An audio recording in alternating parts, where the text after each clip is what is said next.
SB 1070. So before I get started, I wanted to ask how many of you have ever been discriminated based on your color or the language you speak or how you dress?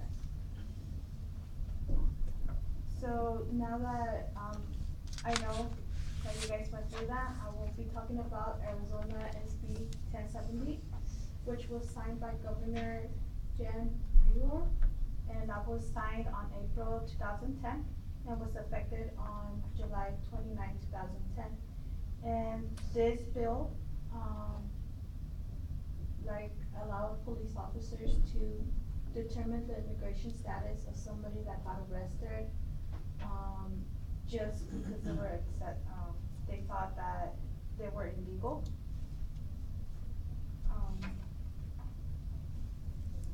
And now that you know about that a little bit, I will be talking some of the problems and that the bill has, and also some of the causes, and also some of the solutions that we could do.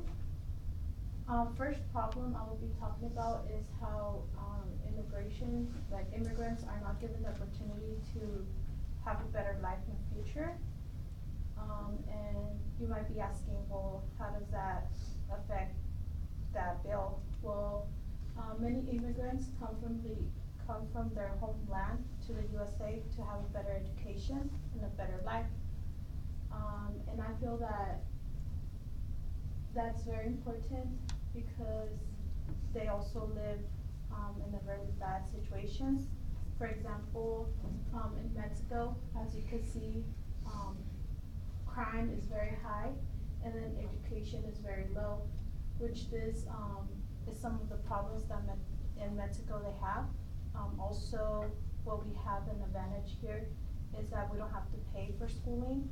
In Mexico, no matter what grade you are, you always have to pay. And it's very hard, especially for poor people that don't have money to pay for that.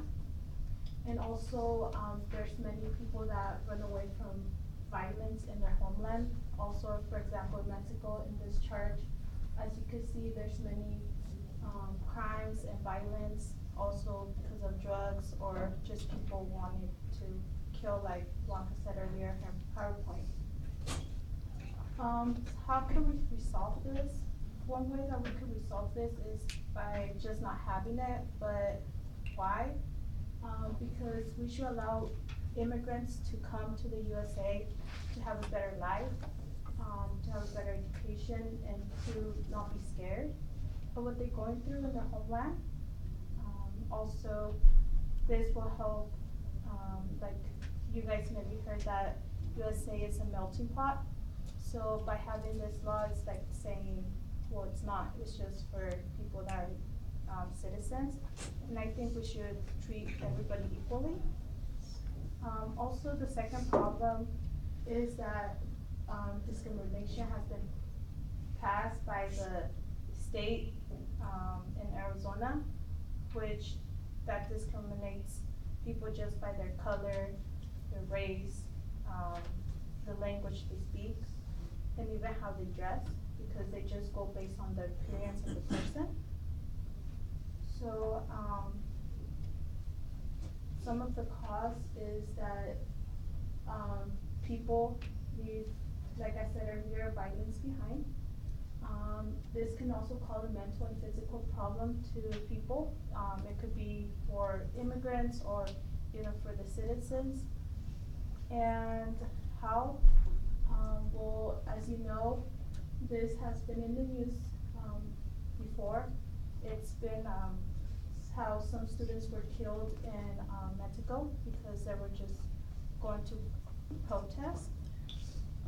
Also, another one is that in Ciudad Juarez, there's a lot of people that have been killed just because of drugs or any problems that they confirm.